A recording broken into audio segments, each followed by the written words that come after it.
Iran ও ইসরায়েলের মধ্যকার ১২ দিনের সংঘাতে প্রত্যক্ষভাবে জড়িয়ে পড়েছিল মার্কিন যুক্তরাষ্ট্র। দেশটি বিমান হামলা চালিয়ে ইরানের কয়েকটি গুরুত্বপূর্ণ পারমাণবিক স্থাপনা ধ্বংস করে দেয়।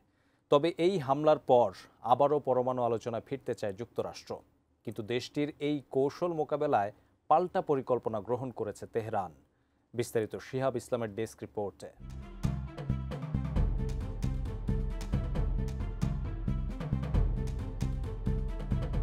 ইসরায়েল ও যুক্তরাষ্ট্রের সঙ্গে চলমান উত্তেজনায় কৌশলগত অবস্থান শক্তিশালী করেছে ইরান।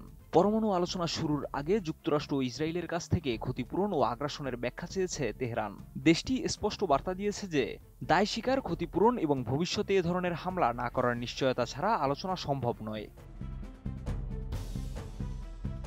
ব্রিটিশ দৈনিক ফাইন্যান্সিয়াল টাইমসকে দেওয়া এক সাক্ষাৎকারে ইরানের পররাষ্ট্রমন্ত্রী আব্বাস আরাকচি বলেন, তারা আমাদের আক্রমণ করল যখন আমরা আলোচনার মধ্যেই ছিলাম। এখন যদি তারা আবার আলোচনায় ফিরতে চায়, তবে আগে ক্ষতিপূরণ দিতে হবে এবং নিশ্চয়তা দিতে হবে এ ধরনের ঘটনা আর ঘটবে না।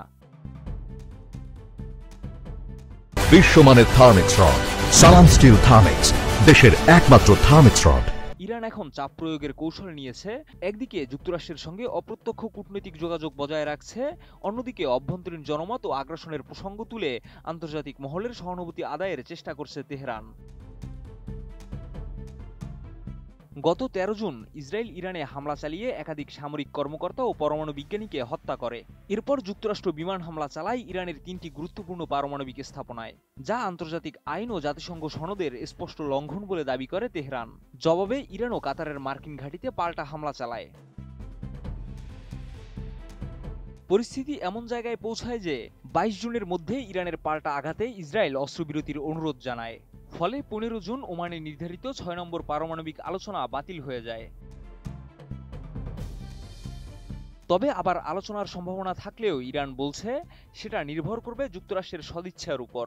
আলোচনার পথ এখনো বন্ধ হয়নি, তবে তার শুরুটা হতে হবে যুক্তরাষ্ট্রের আন্তরিক ইচ্ছার মাধ্যমে। যদি তারা এখনো শূন্যমাত্রার সমৃদ্ধকরণ চায়, তবে আলোচনার কোনো ভিত্তি থাকবে না।